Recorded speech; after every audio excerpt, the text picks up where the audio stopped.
evening. So I don't know how many of you were yesterday. Most of it?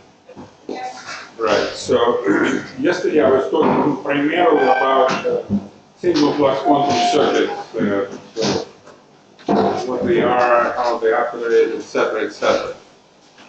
And today I will be talking how this technology, this is a classical technology, despite of the name quantum, can be used to operate qubits. Not just drive them, but also read them up.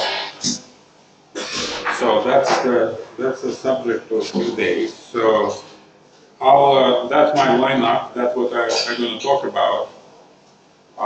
Sort of several items to cover. So to bring you a kind of step by step why we actually do that. Why we're not doing like everybody else, using microwave control. So I'm sure many of you saw a similar picture, or maybe exactly this picture. And I should be careful because I know that something here is related to Google, right? There could be some representatives in a way. And, but again, this is marvelous achievement. It actually works, despite of this visual complexity of the setup. So what you see in this picture, you see dilution refrigerator full with wires. So this is all coaxial cables, which transmitting microwave pulses back and forth. So to control qubits and also to read them out. So to send some pulses up the chain through sort of sequence of circulators, amplifiers, etc., etc.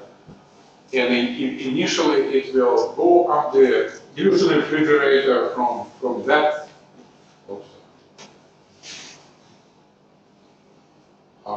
From here, the qubit sitting here in the mixing chamber, which is 10, 20 millikelvin. And then all the signal, classical signal at this point, they all travel through the cables to the top of the refrigerator, and then through these cables to room temperature electronics, which generates this microwave signal. It works. It's a marvelous achievement. That's why we all should be basically praised that this was achieved. Same Google, same IBM, same Rigetti, etc., etc. They're all doing the same kind of configuration. So what you see here, primarily cables, you don't see actually anything else, right? So now imagine that you need to go from a few tens of the qubit, or in case of IBM, hundreds of qubits, to thousands, to millions, which is required for a utility scale quantum computer, where actually you can do something useful. You can run some useful algorithm. So now imagine that you need to put a lot more cables. So it doesn't seem to be feasible to people, and I know that they are also realize that this is not very feasible, and it has to be some solution found how to actually do that. Now let's see why they actually do that. This is the way to control qubits. So you see this racks of equipment. Now it's more compacted, and they do special purpose electronics, which only perform particular function. But in general case, this is the setup, the picture from IBM. So what it does, it has this carrier sine wave. You put envelope on top of it. You do like your mixer. You generate a particular frequency of the qubit, this microwave pulse, right? So this pulse then travels from this racks of equipment through these cables that I show you, up the top of the refrigerators, and go down to the qubit. Every qubit needs a cable, right? So imagine you need millions of 1 million qubits, and then 1 million cables, just to drive. Then, qubits frequently connected by tunable coupler, which also need a cable. right? So do the math. And then for readout, although people use multiplexer, usually 120. So then you need a cable. But that cable needs amplifiers, needs circulators. So it's a massive installation, right? So this is readout, that's what I just mentioned. So it uses circuit quantum electrodynamics kind of principle, which was really marvelous achievement because it allows very reliably to read out state of the qubit. So it's a heterodyne technique. So what you do, you send interrogation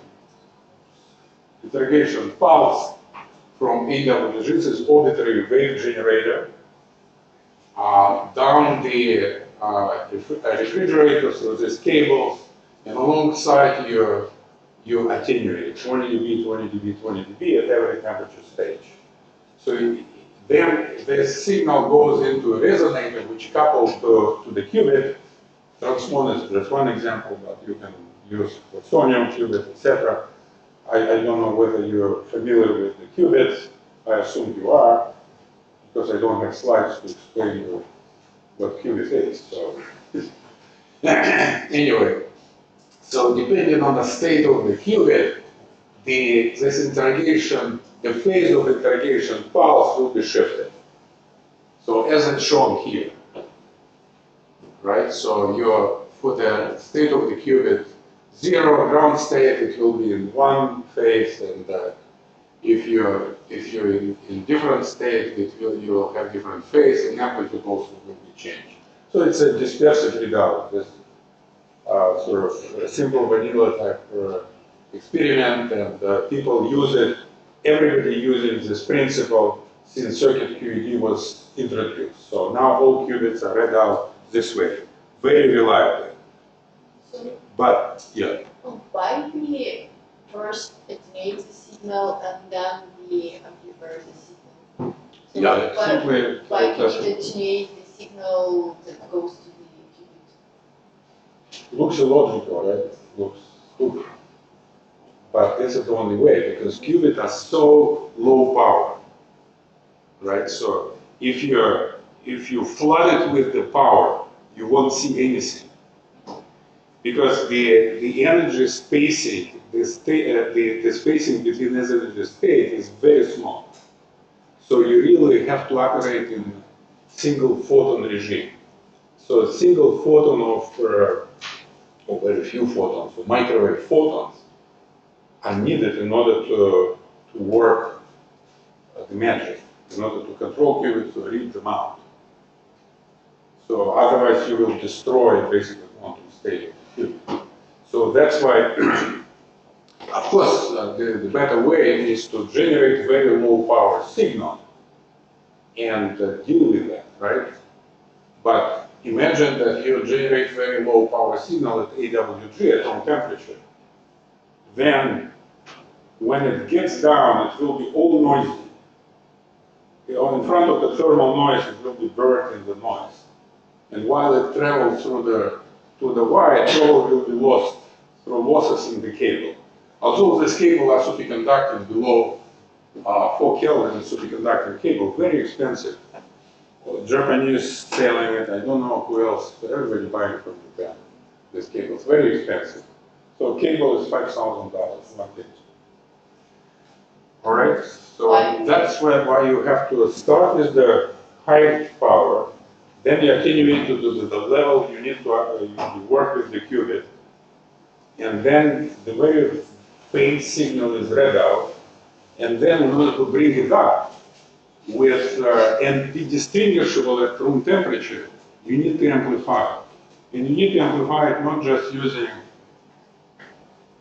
any amplifier, you need to use very low noise amplifier. Because if you're, again, if you're familiar with technique with multi-stage amplification, you need first amplifier is very important. And usually people use quantum limited, noise limited amplifier. Jordison parametric amplifier in particular, to set the noise temperature of the signal and basically separate noise from the signal, SNR. bring this up. And then you can amplify further, but you already see signal on the sort of background of the noise. If you don't do that, then when signal travels up the chain, the noise will completely kind of bury the signal. You won't see it. So anyway, so that method again been used, and people make good achievements. So for quantum error correction, because all this quantum computing no use until you do quantum error correction, because the qubits themselves, again, I assume you know what qubits are. They are compared to, again, this is even in Prime Minister of Canada knows that. He famously said that binary, the classical bit is 1 and 0, and the quantum bit is everything in between. So I don't know whether he actually understands this, but anyway, I don't think he understands anything anyway. Let's not go there. So the qubits are very flimsy because, again, if you have classical bit, it's very sort of resistant to errors. Because imagine that this is 0 and this is 1, right? So you need to really put a lot of energy to change the state, right? So that's why all computers are made, we don't even worry about error rates there. Although they make mistakes, but error rates are very low. In qubits, even it's essentially, it's like oscillator, right? So small change in phase, it's already different information. So that's why they're very flimsy compared to the classical bit. And any little noise destroys the information or corrupt the information. That's why you need to correct it all the time. And any error correction is basically redundancy. That's the name of the game. So you put more qubits and you do parity checks and all this many years. All right, so, but why I brought this? In order to do that, you need very good readout. So readout, which is required, 50 nanosecond readout is pretty good, but this percentage, which means fidelity, is how accurate this signal is. This is just 98%, which typically people use say it's 1 9.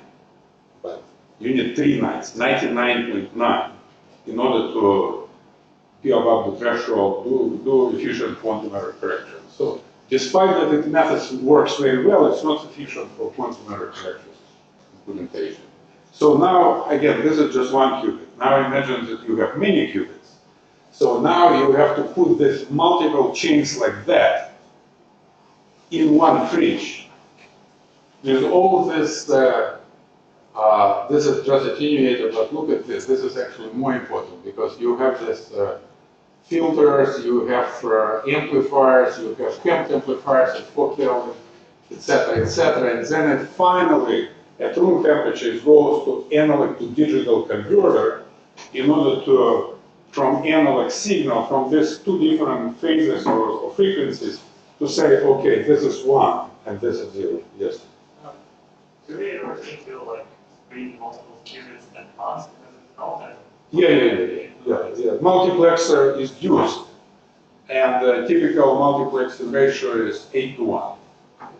So that's why situation is not that bad, but again, if you're talking about scale to million, 8:1 doesn't really help you much, right?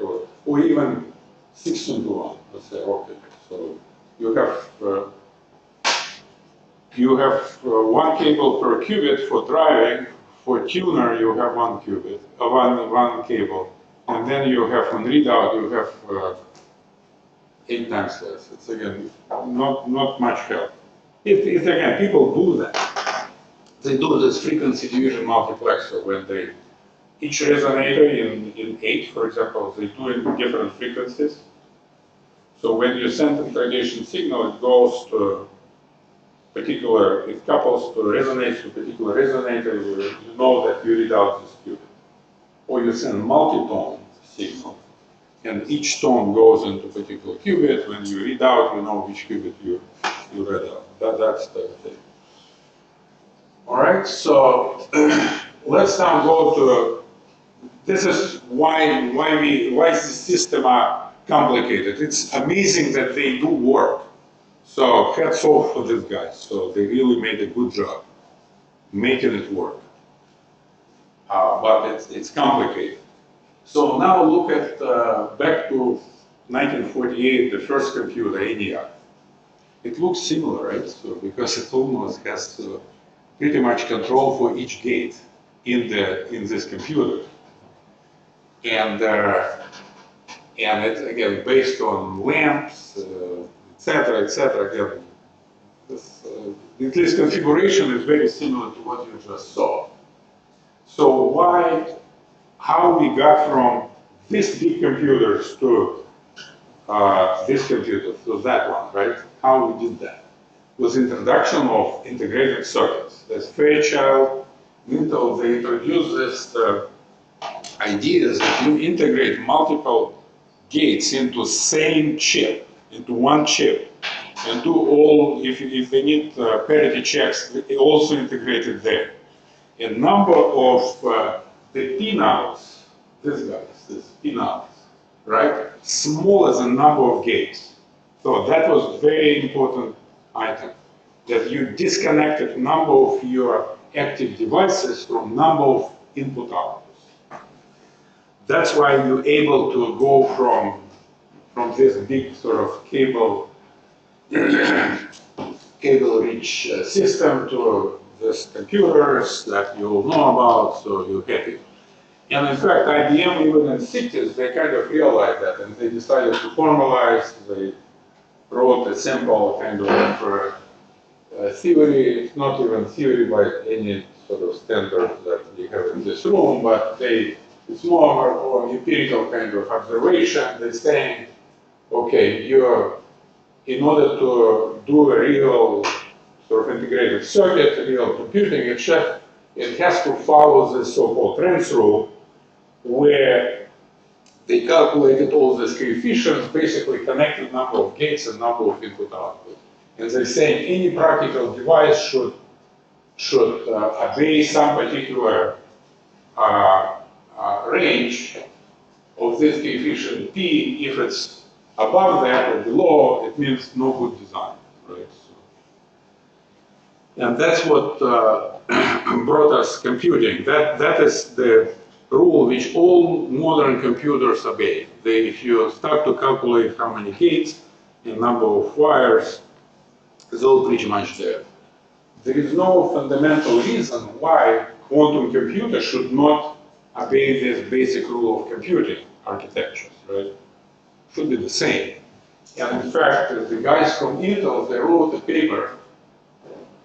Did I mention? Okay, I didn't quote it. And they say that quantum computers, they also obey Trenz rule. But if you look at this paper, this is again from Google, and this is qubit counts for 2, you need 4 cables, for 10 you need 20, etc., etc. Again, it doesn't even count the number of output lines, only control lines. You quickly say, well, this is the problem. It doesn't scale that way. It doesn't scale. And on this side of the slide, you see some more practical sort of maintaining characteristics why this actually not going to work. And in simple terms, when you start to integrate the system, every cable is a point of error. It's not just cable. Cable are generally don't break that much, but connector does. Cryogenic connector disconnect very often. So just to build this monstrous system for million qubit, it's no way. It's just not going. Even if you assemble it, it's not going to work. Something will not work in there. All right. So solution again follow what people already did in classical computing. Integrate. Make sure that your control function and number of input outputs are less than number of qubits in this case. How to do that? you need to bring this, whatever is at room temperature, this generators, AWGs, which then through cables send signal down the qubit, put this on the chip and bring it inside of the cryostat next to the qubit. Similar to what's shown here, and this is actual chip. This is not made up kind of PowerPoint picture. It's a photograph of one of our flip chip module. The big one is a control chip. It generates control signals. And the small chip, upside down, it's a flip chip. It's a qubit chip. Right? You're saying this is, no, this is, I'm not trying to fool you, saying that this is a replacement of that. No. This is just showing a principle. Because number of qubits in this chip is 8, small number. And it doesn't have all the functions, but it has the driving capability. So we can manipulate qubits. Readout is separate here. But anyway, this is the principle that I will be talking today about.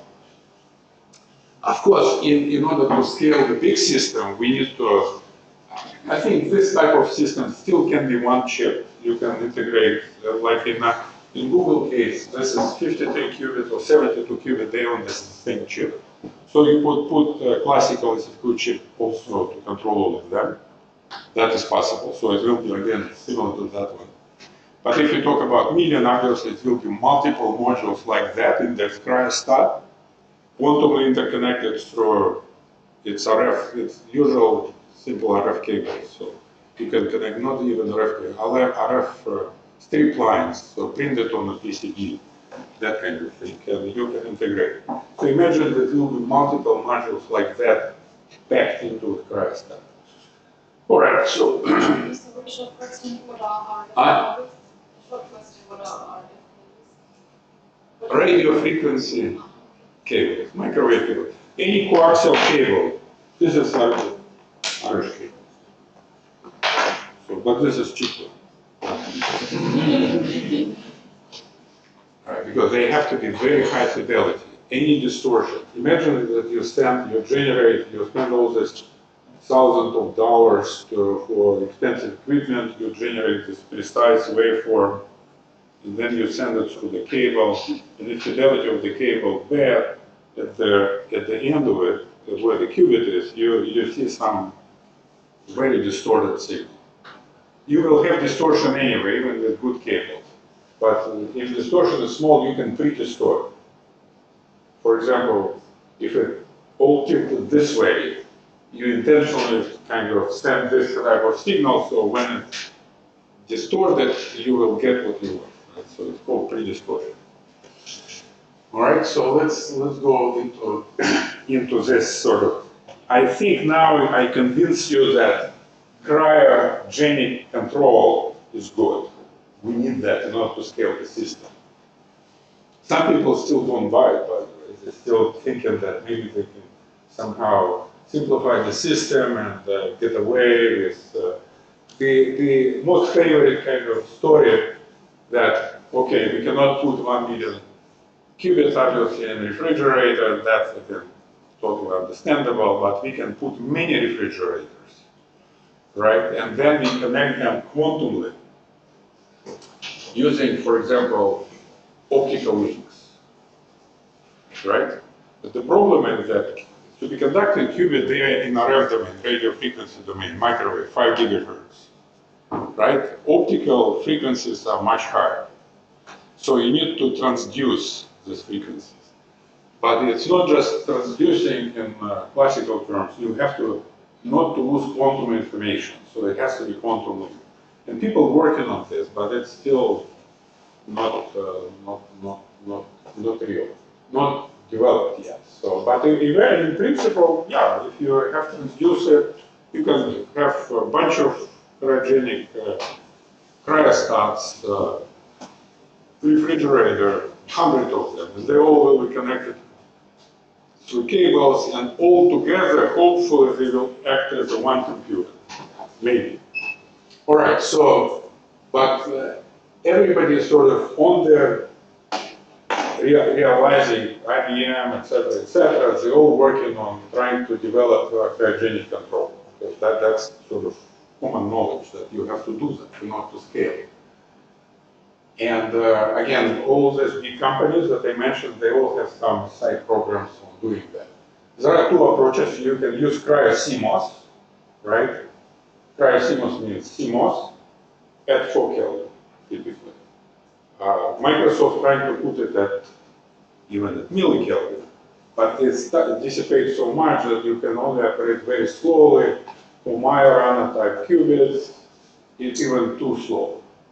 For some spin qubits, maybe, but they actually they put some cryo-CMOS, for example, I'm putting some cryo-CMOS multiplex, 1 to 8, 1 to 4, very simple one. But in general, everybody accepts that cryo-CMOS will be sitting at 4 Kelvin, and if the qubits will be at millikelvin, you still have to wait to travel, right? This approximately size, so it's actually even more. So you still have a bunch of cables. And you cannot bring them close because of power dissipation.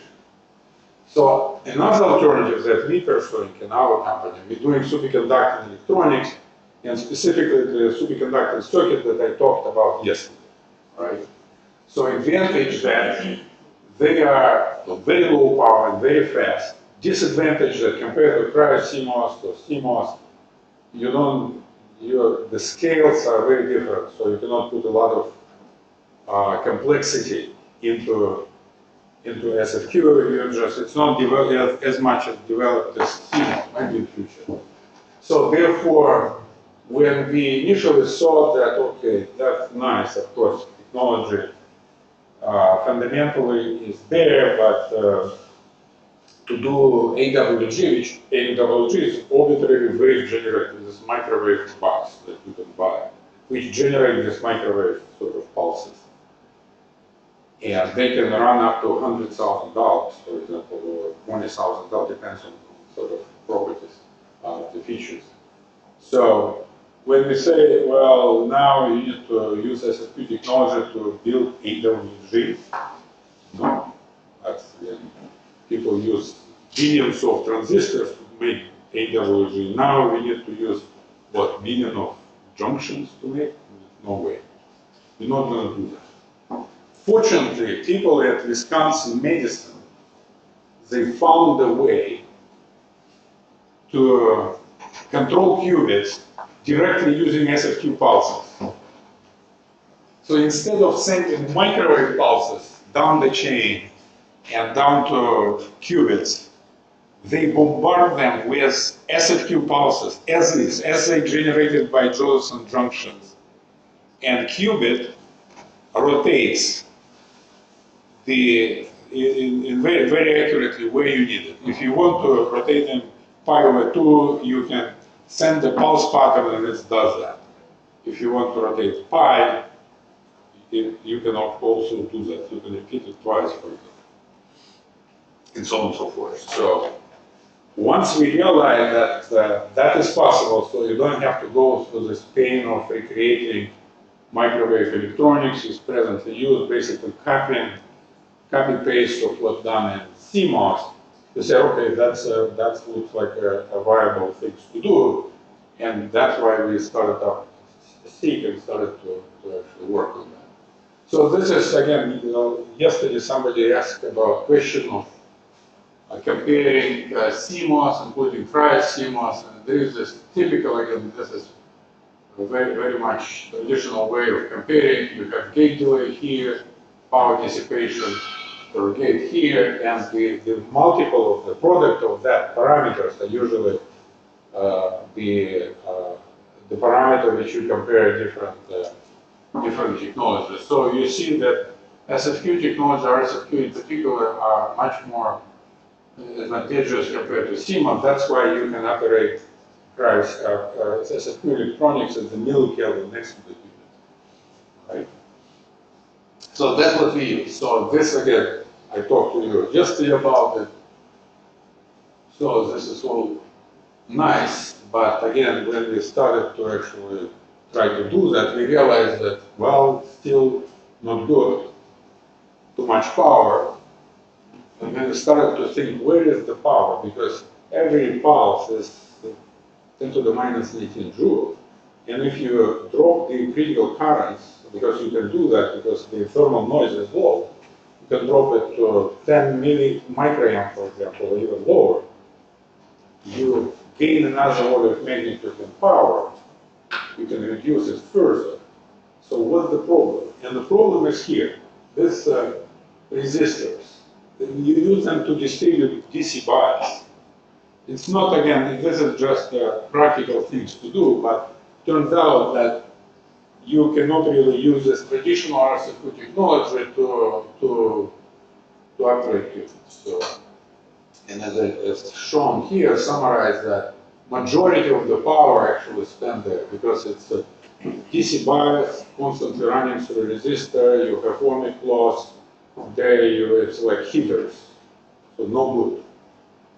And despite that this technology is very low power, at this end, it's sub-static power dissipation. It has static power dissipation in the resistor. So what to do about it? And it's actually was realized even before thinking about qubits, etc. It was realized when people thinking about let's do HPC, let's do supercomputer out of that. And they started to do power budget. They realized that this is not good.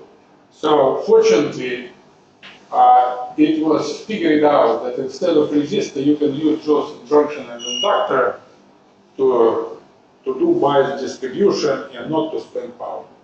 And this is the so-called post-RSFQ circuits, which there are a couple of versions of it. ERSFQ, that what primarily most of people use now.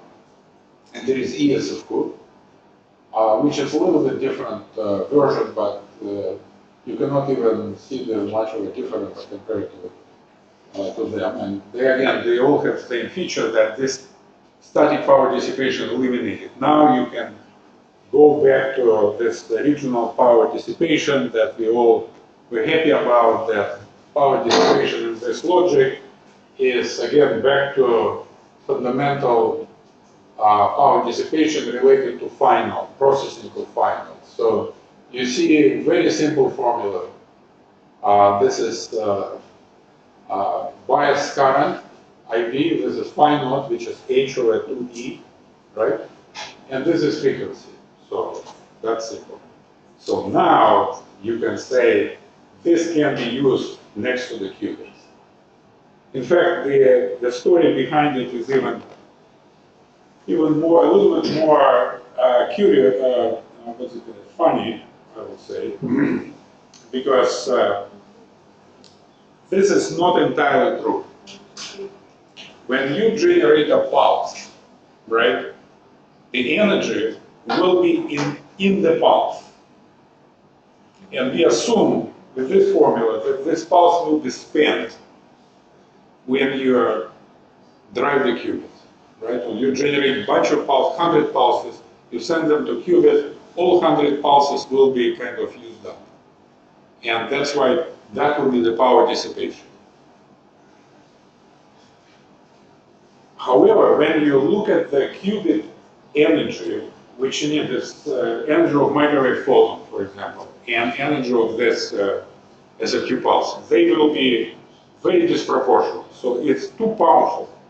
That's why when we couple to the qubits, we couple only a fraction of the energy related to the, which needs to be transmitted to the qubit, 10 to the minus 5. Most of the energy of the pulse is wasted. So we conveniently sink it in the chip.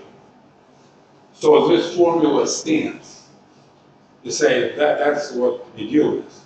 It's again, it's enough, it's good. It's still, we're talking about nanowatts per qubit, which is 5 orders of magnitude better than CMOS.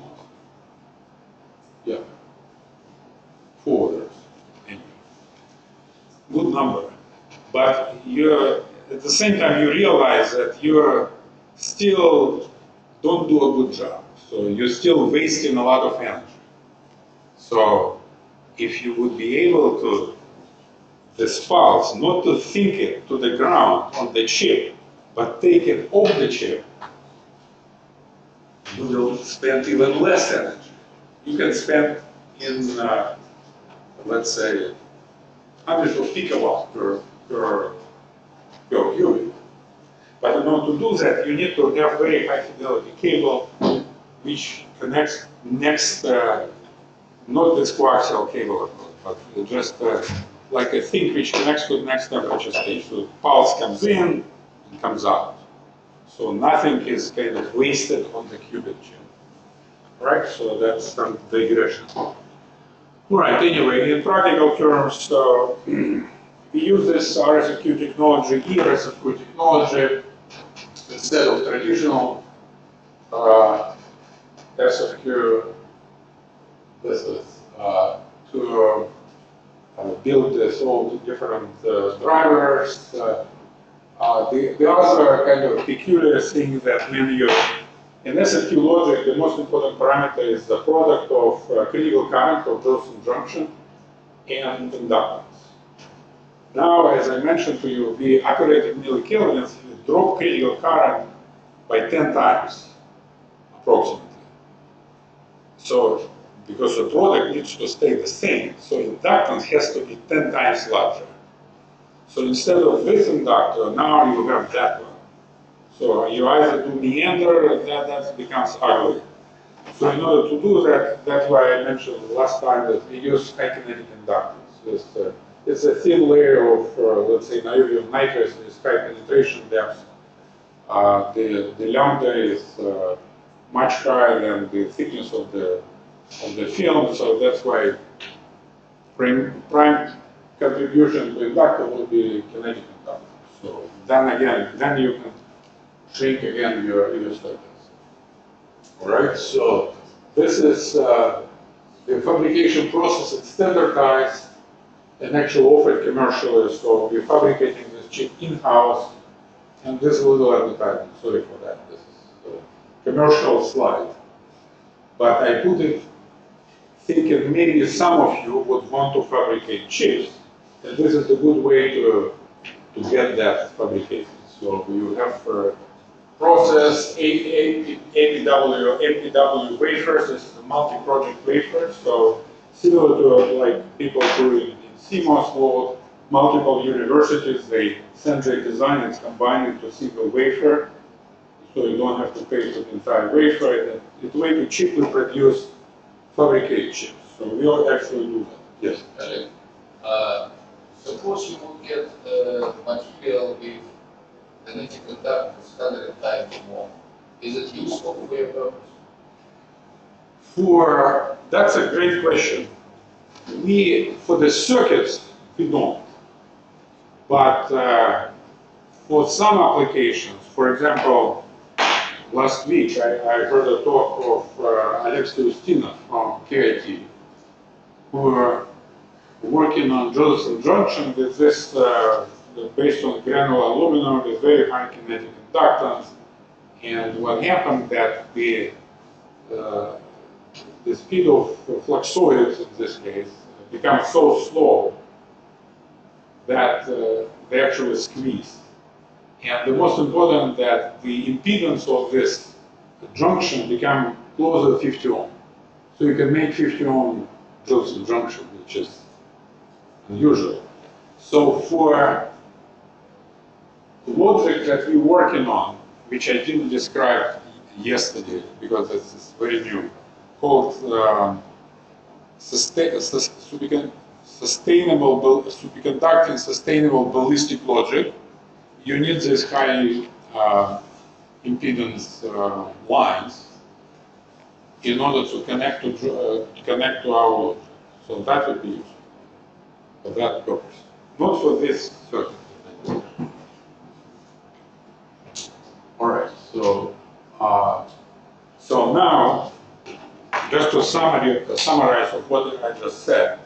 So what we don't do microwave control, as IBM or Google or Rigetti, etc. We use digital SFQ pulses directly going to the qubit. For Z control, this is different gates in the qubit. I'm not sure whether you know or not, but assume you do.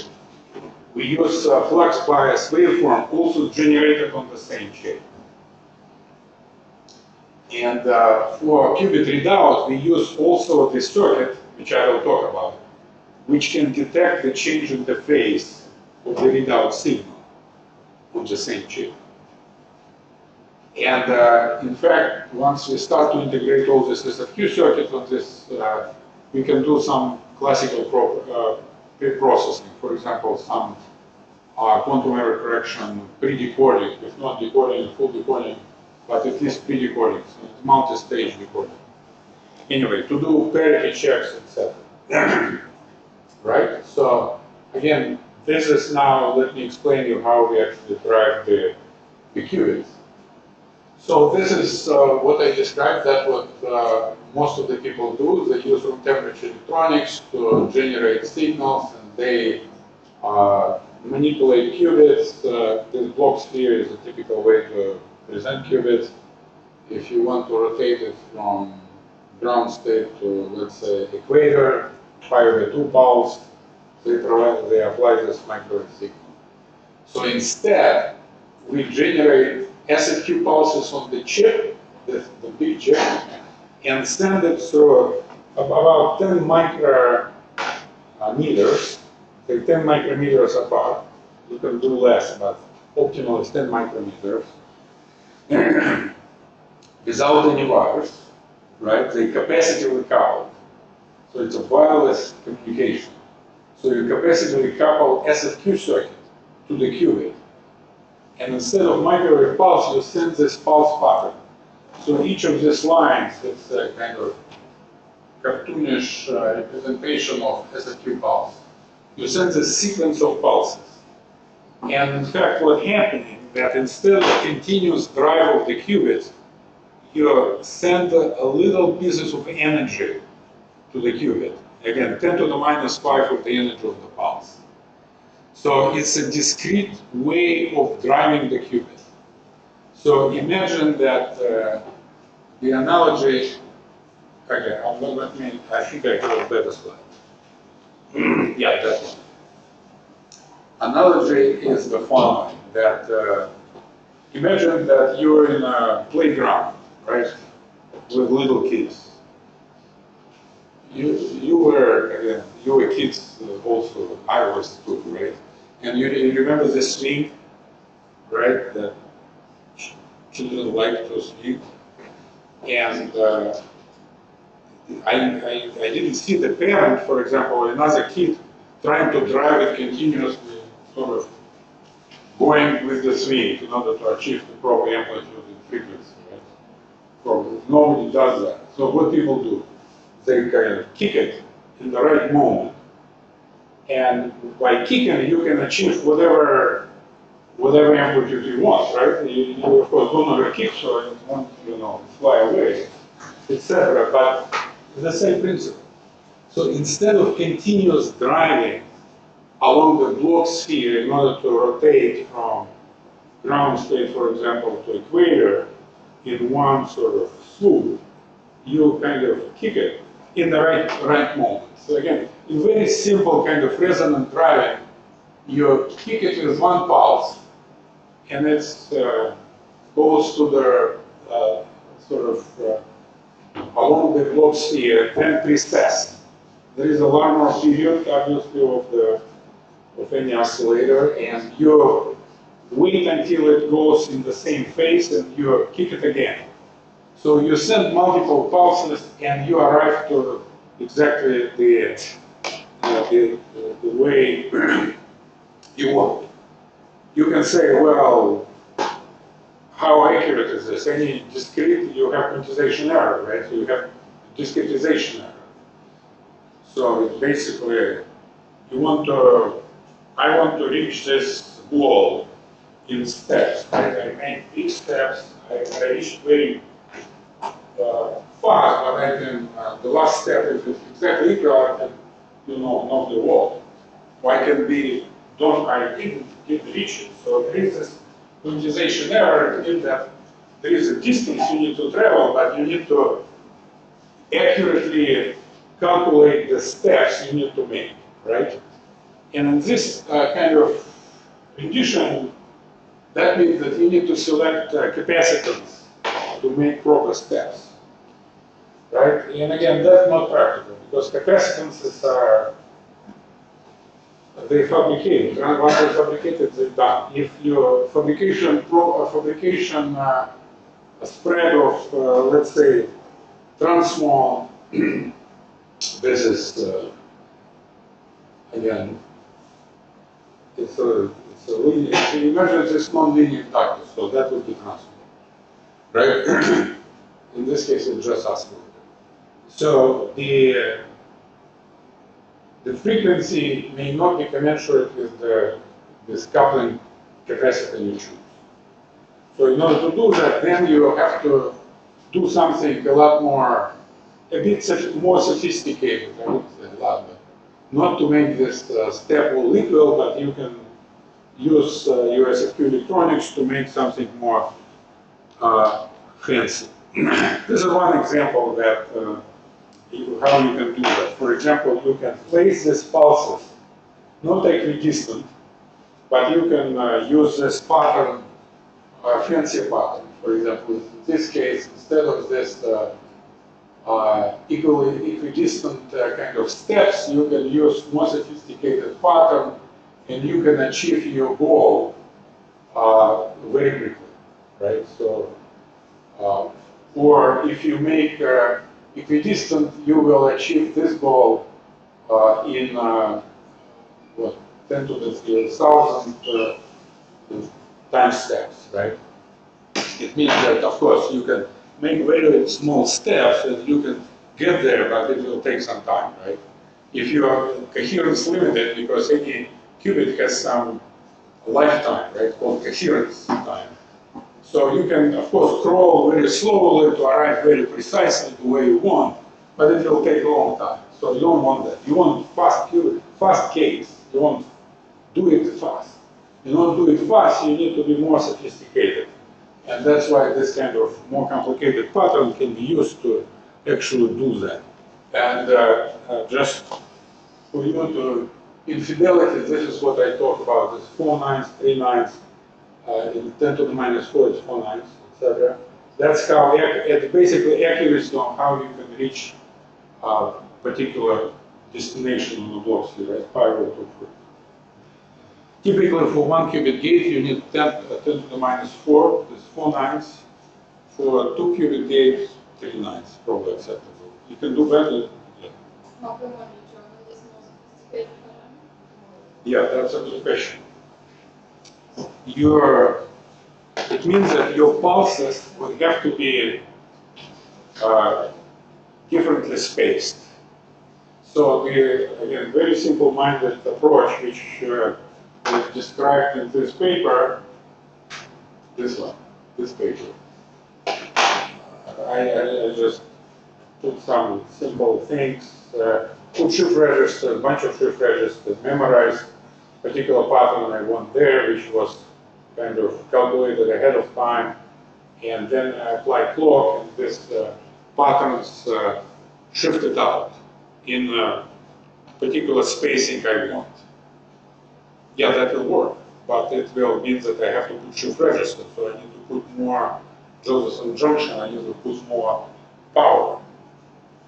So it's work, but it's not practical. So now we're doing something a lot more elegant and simple, thanks to our collaboration with Wisconsin-Madison University, in particular with Maxim Vavilov and his students, who are kind of stimulating sort of different patterns called day and night.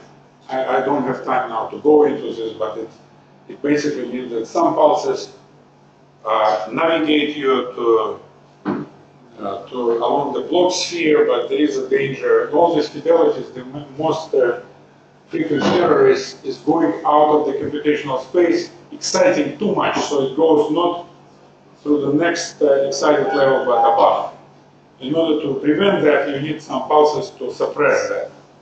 So in order to suppress them, you need to put them out of the resonance, put them in some other location on blocks here, so they suppress this kind of.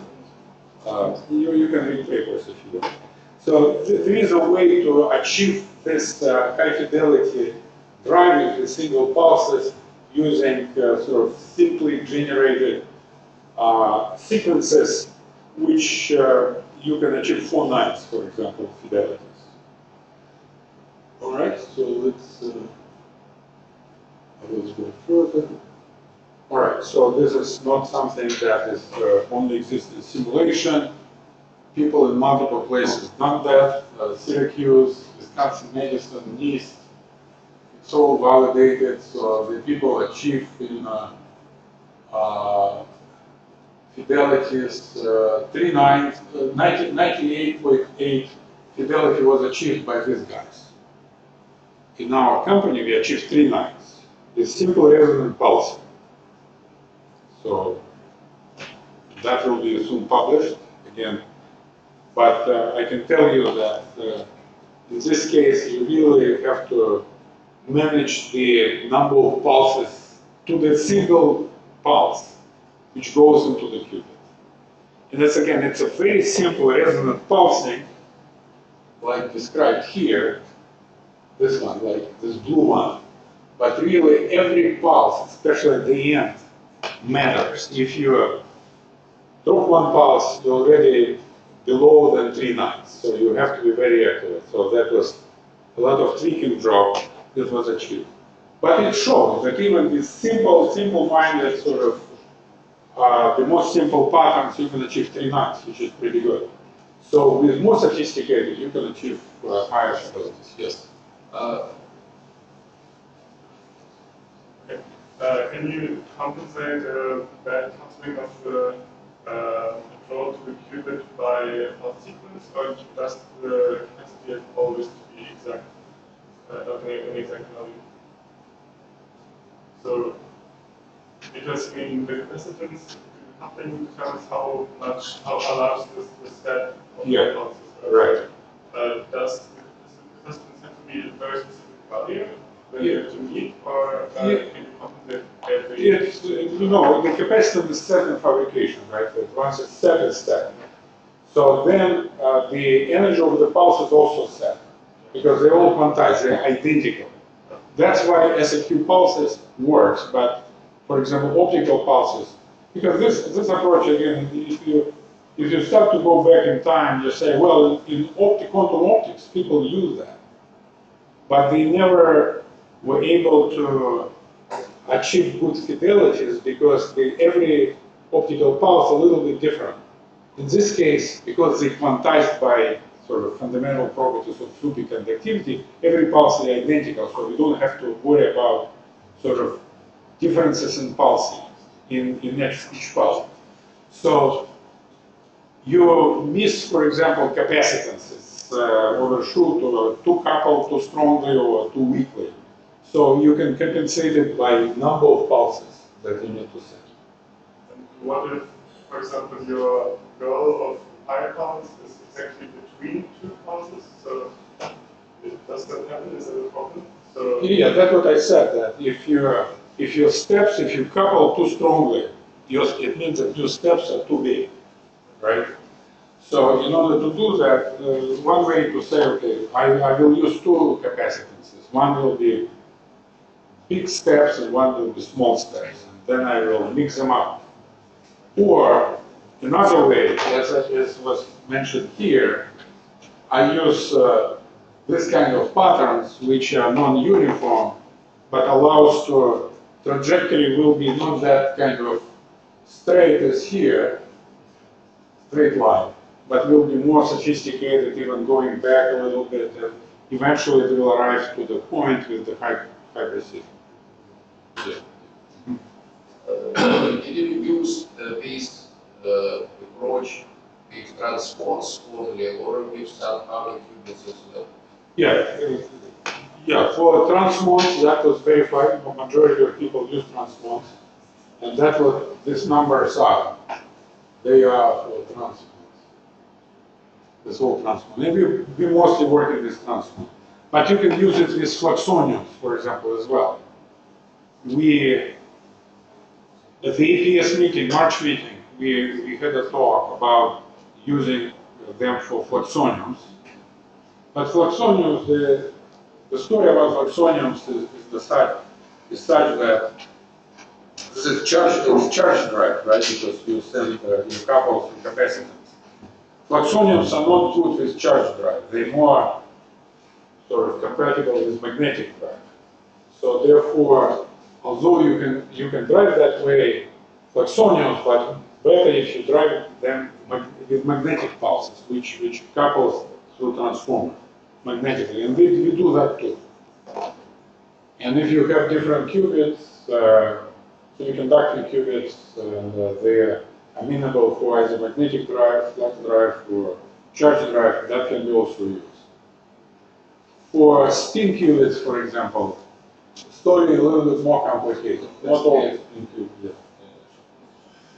All right. So as I said, this is state of the art. 1998. We did 3 nines recently, and in simulation you can do 4 nines. That means that this pattern of navigation will be different. Okay, this is some of our chip that I mentioned, 8-qubit chip. This is transmons, and this simple driver. This little things, right? So they're much smaller than qubits because qubits are big, so they are hundreds of microns. So of course this is very simple, just to drive uniformly this equidistant, produce equidistant pattern. So, but it also shows that if you have room to put a little bit more sophisticated drivers for optimal control, etc., etc. So this is picture of actual.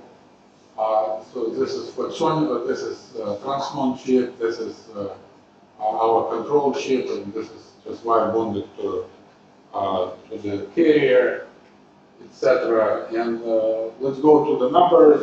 This is again this very simple driver, and this is demultiplexer, which I didn't mention to you about. It's one of the advantages of this pulse control that it's digital, right? You have digital pulses. And if you have digital pulses, you can use all advantages of digital technology, multiplexing, demultiplexing in particular. So when you do RF multiplexing, this is radio frequency multiplexing, you have to split your signal, and every time you split, you lose, right? You lose energy, you lose fidelity, etc. In digital technology, you copy signal, you copy digital signal. You have one train of pulses, you copy it how many times you want, you don't lose anything. So that's why we use this approach. This is 4-to-1, 1-to-4 demultiplexing. So you have one driver, you can drive 4 different qubits. And another advantage, this is not demultiplexer in normal terms when you select just one qubit. You can program in such a way that you can broadcast your signal to all 4, or you can broadcast to 2, to 3, whatever you want. So there's full programmability, etc. Look at the power dissipation. So in cryo-CMOS, you have about 2 milliwatt per qubit. In our case, even now, what we use now, it's 3 nanowatts per qubit, right? If you use demultiplexer, it's 6 nanowatts for 4 qubits. So anyway, but you can drop it further with this new logic that I just mentioned. You can drop to picowatt levels. No, not like 100 picowatt, 300 picowatt, that kind of level. Depends on what your activity ratio. All right, so this is some Rabi oscillations showing this sort of clearly digital approach in a way that you change, in this case, you change bias of your SFQ power in bias. Yeah, you change bias of your SFQ circuits, and when you turn it off, everything disappears.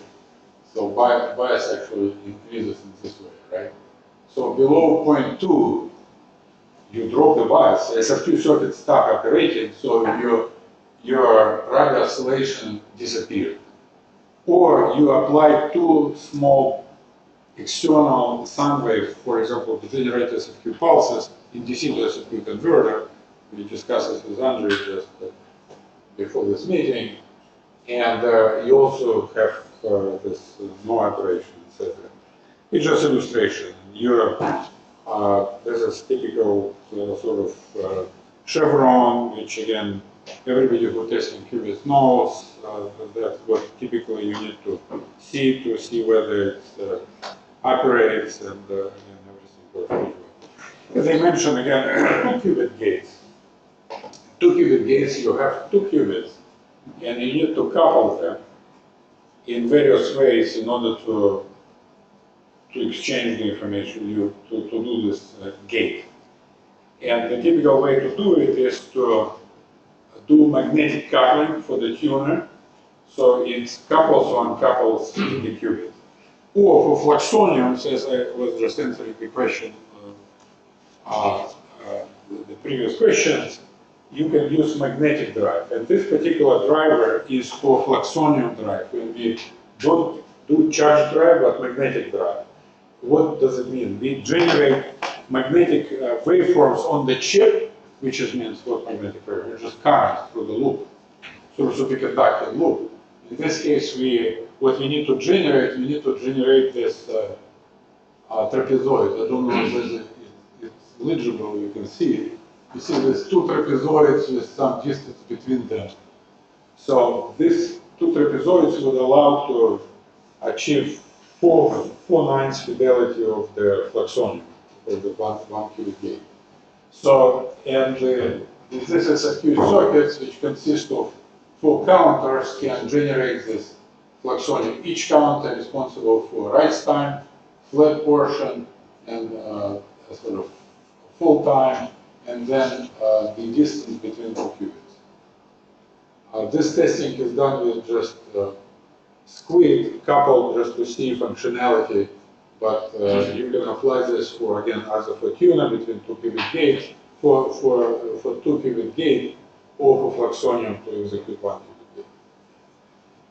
And so, works pretty well. Again, the circuit, I would say further design a little bit, you can do it with half of this complexity, but anyway, that works pretty well.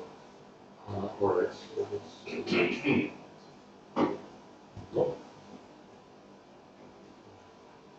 Readout. I have time. I have another half an hour for readout. Readout is very important. Yeah. This is David Sung from Google, and this is his, I'm quoting him, and he actually was very pleased that I quoted him when I showed this. Because he's almost like a classic now, so well, he was at APS March meeting, not this one, but the previous year, was talking about Readout. And in the previous years, Readout was kind of on a back burner, so to say. Everybody were concerned about achieving high fidelity in executing gates, driving qubits. 1 qubit gates, 2 qubit gates, etc. Readout was whatever. Yeah, we can read out. The fidelities of readout were 96%. Okay, you can repeat it many times, you can get. Because people were not talking about quantum error correction. If your readout quality is low, it means that you're making errors in the readout. So you think that your qubit is this state, but in fact, you get corrupted information. For quantum error correction, what does it mean? It means that you need to do more error correction. You need to get more qubits. Redundancy has to be increased. You get to more qubits to make one logical qubit. You need to get more physical qubits, not to make one logical qubit, which doesn't make error, right? Because think about this. The error rate here is 10 to the minus 14, 16, something like that, right? In some devices, 10 to the minus 12 is okay. We're talking about 4 nines would be nice to get, 3 nines, that would state of the art, right? How many orders of magnitude? A lot, right? So how to bridge this? And that's what you need in order to make useful quantum computer. Otherwise, it's all just exercise. Nice physics, again, but it's not practical. So that's why quantum error correction is very important in order to get from 4 nines to 12 nines, right? 10 to the minus 12. So quantum error correction does that. And how they do that, they massively use redundancy. So combine multiple physical qubits to make one logical qubit with very low error. And if readout making errors, that makes it harder. Because not just you have 10 to the minus 3 errors in your qubit, now you put on top of readout errors, which are poor. So it's kind of losing game. So you're not going to close the loop. So that's why you need to have very good readout, high fidelity and fast. Because if it's long, then while you read out, the qubit continue to make errors. So current scheme has a lot of problems. And Michel Devereux, probably many of you know him, in January at Yale, this 20th anniversary of Circuit QED event, etc., he said, new target, I put you new target. You have to have 3 nines for readout at 50 nanoseconds. If you do that, then you can talk seriously about quantum error correction. Now everybody kind of scratching their heads and saying, how we can achieve this kind of fidelities and speed in readout? Because we have to deal with all these problems. So we're saying that, well, our solution, not to solve this problem, but avoid, not to have that, right? That's the easiest way. If you want to cross the street with a lot of cars and not to get under the bus, that's a hard problem. And the solution is just use underground, for example, or wait for the green light, right? So that's the solution. So it's similar way. So we're saying that let's use the same approach that we did before. We will try to use integrated readout on the chip, which is integrated to the qubit. So we don't have to carry the signal up the chain, but we try to read out and convert it into digital form, into binary digits, which are stable, which are not susceptible to noise anymore, and then carry them up the chain if you want. But we sometimes don't want, because our drivers are on the same chip. We can just command saying, okay, correct this chip. So, but in order to do that, so that's what we're trying to achieve. We're saying, okay, this is the qubit, right? This is the qubit. So we will integrate on this flip chip, some kind of detector, which will detect the state of the qubit. And then we use SFQ electronics to essentially control detector and convert the output of this detector into SFQ pulses, which are digital pulses, right? So that's, of course, nice kind of idea about how exactly to implement that. And this is what we use. So this is so-called Josephson phase detector, which is very simple circuit. You see there's 2 Josephson junctions and 3 inductors. That's it. And in fact, this circuit is very well known. Back in 70s, Kostya Nikarev called it parametric quantron. Right, then Japanese invented it, they call it quantum flux parametron. And then again, if you go to APS meeting, you see all this different versions of this circuit. And for example, Alice and Bob, this French quantum computing company which do bosonic qubits. They call it ATS, adiabatic, I even forgot what they meant, but it's again the same circuit. So the interesting part about this circuit is that it's, okay, I'll tell you later about it. So so this circuit is easy, can be laid out, and then you can put SFQ wrapper around it to provide control signal for that, to operate this circuit. Right? Everything now on the same chip. You don't have to bring outside signal to do that. Now, if you look at the dilution refrigerator, you see only chips there. There is no cables anymore. Because at every temperature stage, you have just chips. And this is Qubit chip, and this control chip and readout chip on top of it. And at the higher temperature stages, just SFQ chips to do quantum error correction decoding, or controlling the interfaces, controlling these chips, etc., etc. So now it's a chip-based computer. So now it looks like more like a normal computer because it's based on chips. All right, let's talk a little bit more about this flux perimetron, or this JDPD, how they call it, Johnson phase detector. So it has, let me skip to this one. What it does, it has the energy state of this qubit evolves from single well to double well. So that's it. That's what it does. So you drive it magnetically, and it evolves from single well potential to double well potential. And the goal of the game, the goal of this readout is to trap phase particle in either left well or right well.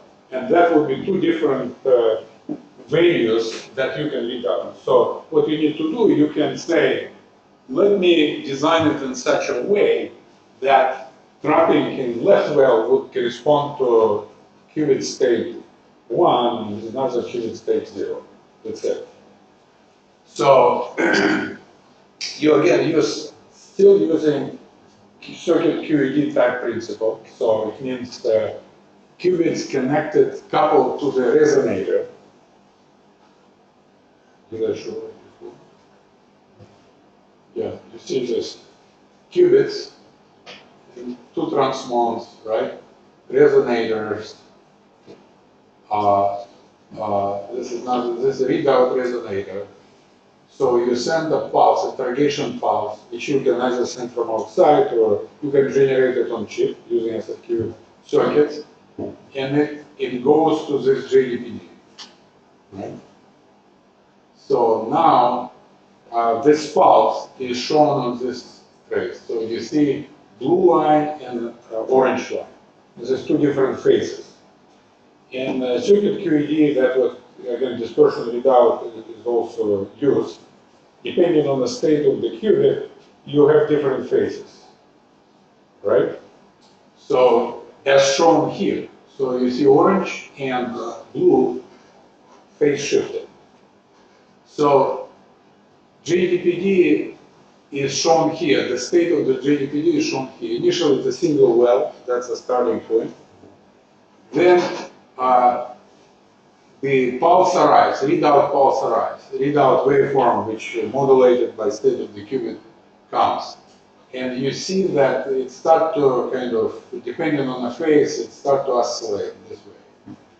Then you apply the pi over 2 phase shift to JDPD and bring it, evolve it from single well to double well. Now, all of a sudden, you see the shape of the potential. It has this sort of hump in the middle, and therefore the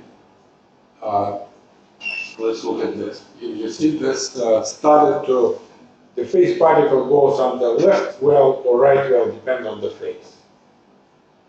Of course, if your readout pulse is too large, then it will be able to jump over the potential. So that's why you need to choose the energy of the readout pulse in such a way that it won't kind of escape the well, escape these two wells. On the sort of practical term, what does it mean? Again, because you're not, it's easy to see in simulation or on the PowerPoint, right? That you have one well and another well. And when you do circuits, what do you see? You see the difference in the current in the middle inductor. So what do you detect? The current either goes in one way or in opposite way. So you detect the current. Right? So let's go further. So now what you need to do, you need to look at this current and use SFQ comparator, decision-making pair, to decide whether current flows this way or that way.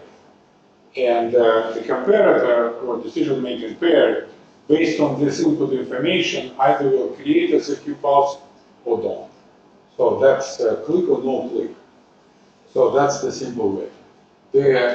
This signal, this step, in order to go from single well to double well, it's a flux bias. It's flux bias that is used, I will just describe for Fluxonium drive or 2-qubit gate drive. You can use the same thing to create this ramp in order to go. You had a question. Mm-hmm. Would you repeat where the potential comes from? Mm-hmm. Where does the potential come from? It's this circuit.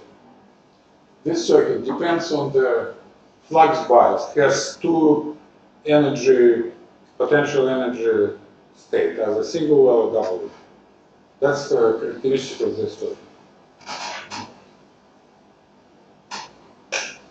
All right, so again, you have standard circuit QED picture like before, like everybody else used, but instead of trying to take this signals and bring it all the way up and use analog to digital converter to see the separation in INQ, interface and quadrature planes, you can use on-chip device to do the same job with much easier terms. Okay, so now this is some the experimental data. So again, you see this protocol that I just described you.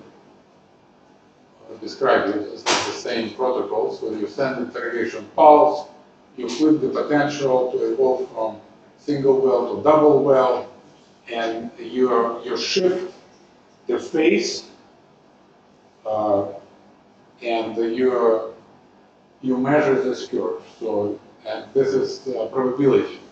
So the high fidelity means you can go to 1 or to 0, right? So the percentage of the errors is small.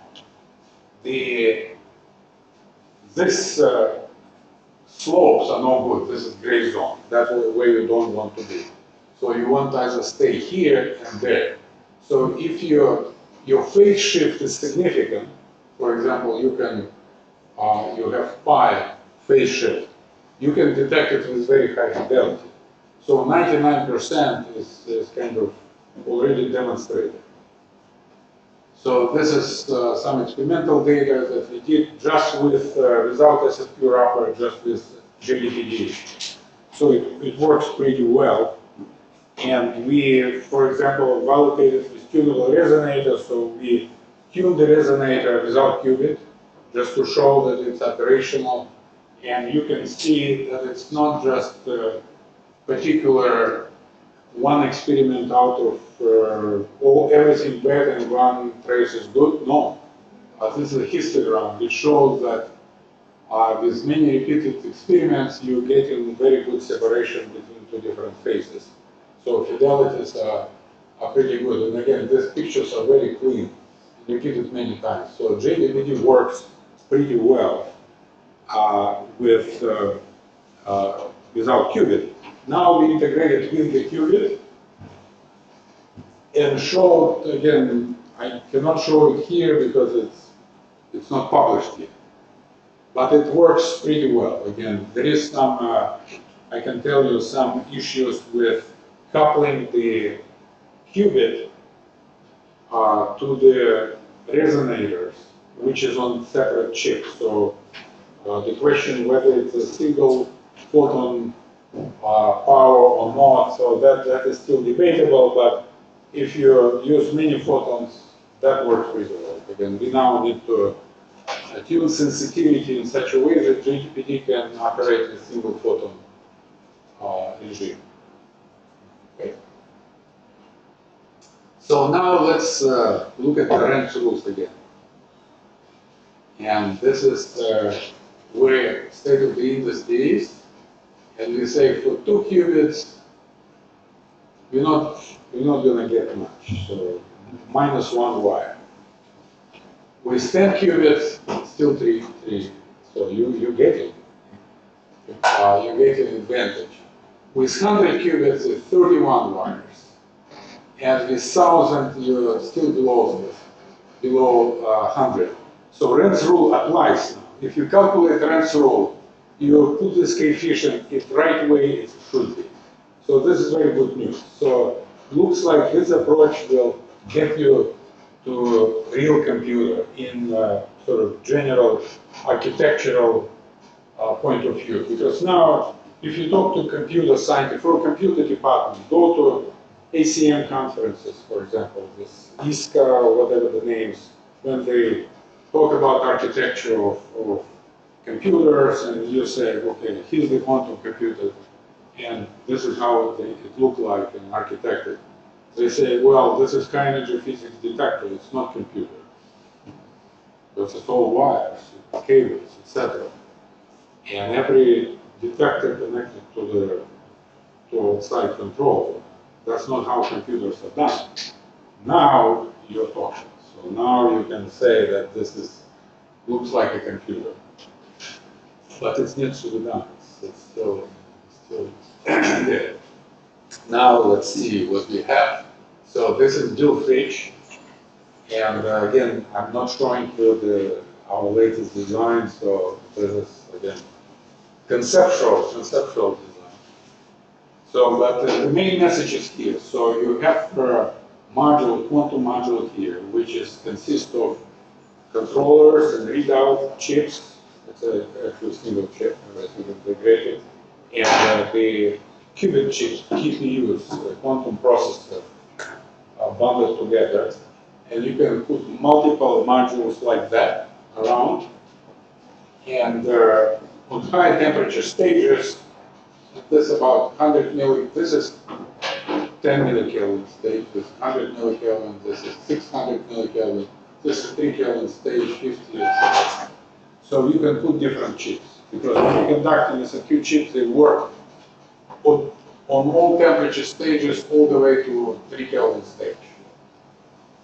So you can put a lot of hardware there. And in fact, here, that's where cryo-CMOS can be located. For example, we talked yesterday on the hallway, some were questions about memory. Memory is still a big problem, so you don't have dense memory in SFQ technology. So you can put cryo-CMOS, you can integrate with cryo-CMOS memory. And they can coexist in this temperature stages. So now computer will be basically chip-based, and the cable between them will be the flex cable, multi-line flex cables, which there will be very few of them, and very similar to what if you open this computer, you can see flex cable in there. So they would have to be superconducting, but generally they are the same. So, and they will transmit only digital information, no sort of analog signals, which every distortion of the signal would mean different value. So it will be more robust. So that's I wanted to say. So we at some point will arrive to this kind of state where we can replace some of the chips. Because when you buy a laptop, right, you say, I want this much memory, right? Or you want this processor, i7 versus I5, etc. I want that much storage. And in this case, what it means that you say, all right, in my quantum computer, I want put more different capacity here as far as the memory, or I want post-processor with that kind of number of that performance, or I want more qubits, so I need to put just another module right there. So that's the notion. Of course, this is sort of the dream, but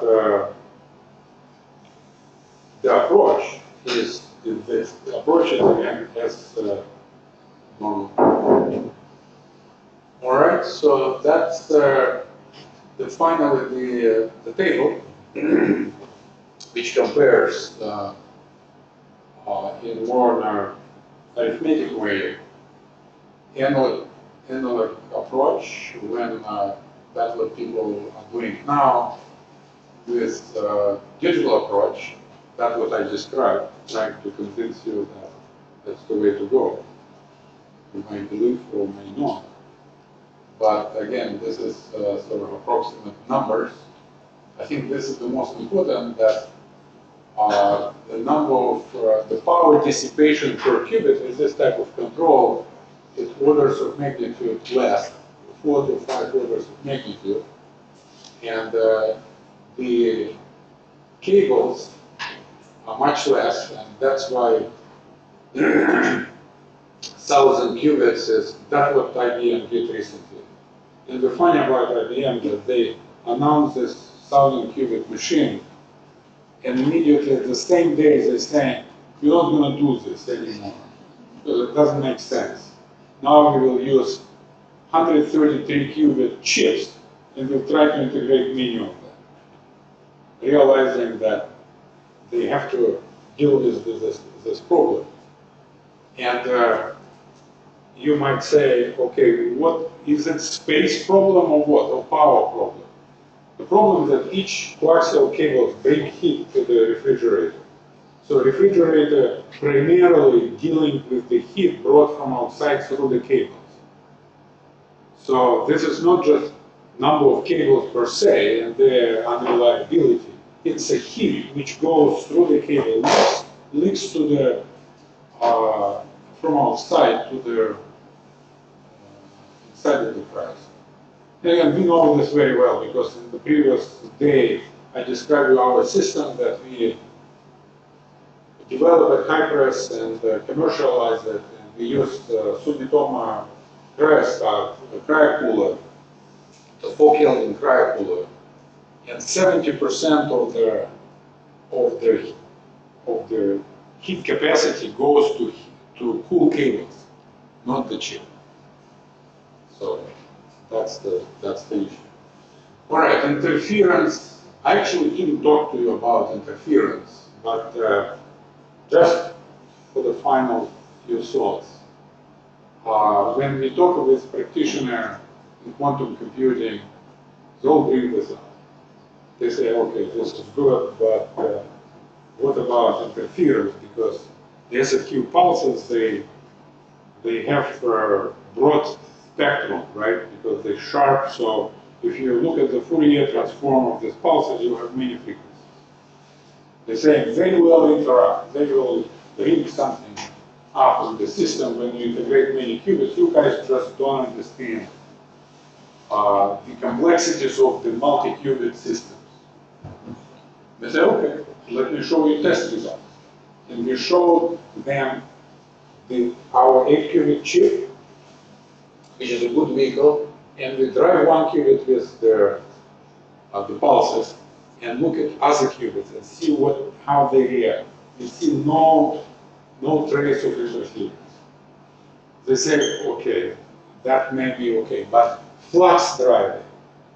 If you look at supplemental material in the Nature paper of Qubit of the Google, when they demonstrated this first 53 qubit chip, the whole section was how to compensate all this interference crosstalks when you flux bias one qubit or coupler, and you see that it links to other couplers, and they a little bit shifted. So this is a big AI, artificial intelligence type program that you need to do in order to compensate in this multi-parameter space all the interference you have. Right? In our case, the flux bias is generated by a chip next to the qubit. And the transformer is open in the ground planes only over the qubit. So we actually made this experiment. We're trying to detect interference when we flux bias one qubit and see whether anything leaks to next qubit. We didn't see anything. We said this is no good because we need to quantify. We need to say this is 40 dB less or whatever. We need to quantify it somehow. We were not able to because we cannot even detect any change. And when you look down and say how it's designed, of course you won't have change because the transformers are tiny and the cables that, there is no cable that bring the flux bias because it's generated right over the qubit. So this again telling about this parameter. And when we put this table together, we didn't actually know that that would be so dramatic. And in terms of when people from the big companies, they look at this, they become they become most excited actually about this. Because that's the pain, current pain, they say this is the problem. All right, and this is it. This is what I wanted to say, so any questions?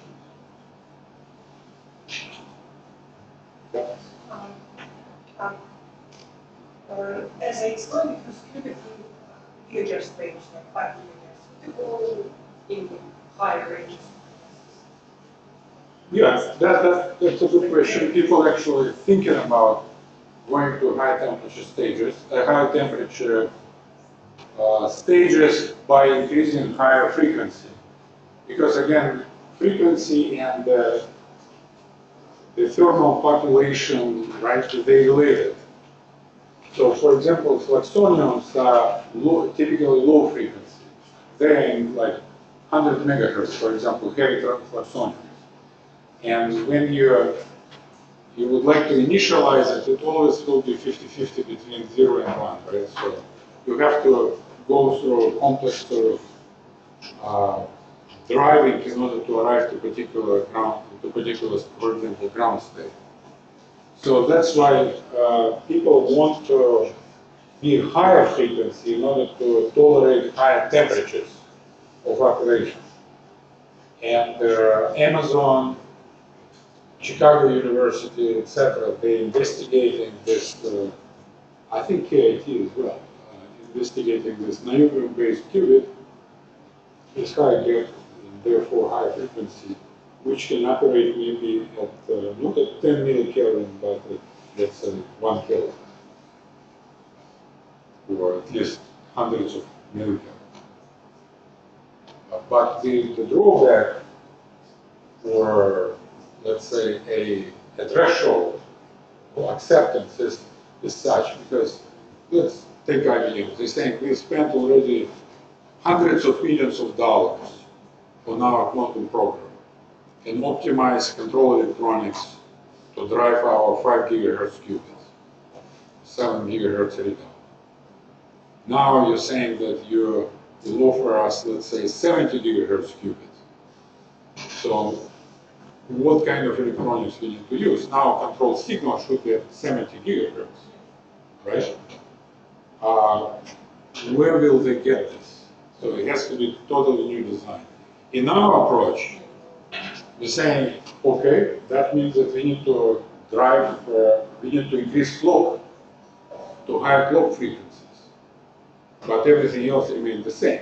I'm not saying this is very simple, because currently we have 20 gigahertz clock, So 4 times of 5 gigahertz, right? To have 4 phases, for example, you can actually drive it with 5 gigahertz. But anyway, now if you take 70 gigahertz, that would be 280 gigahertz clock, which is somewhat high, right? If you you can design not to have 4 times, you can design it, let's say, 2 times, 140 gigahertz clock. Again, doable, but it's a bit, you need to work on the fabrication. Because now we use 1 kiloamp per square centimeter fabrication, which means that the maximum clock frequency, comfortable clock frequency probably will be around 50 gigahertz. In order to operate above 100, you need to have at least 10 kiloamp per square centimeter. And that means that if you have high JC, high critical current density, in order to make small junction, let's say 10 microamps junction, microamps, right?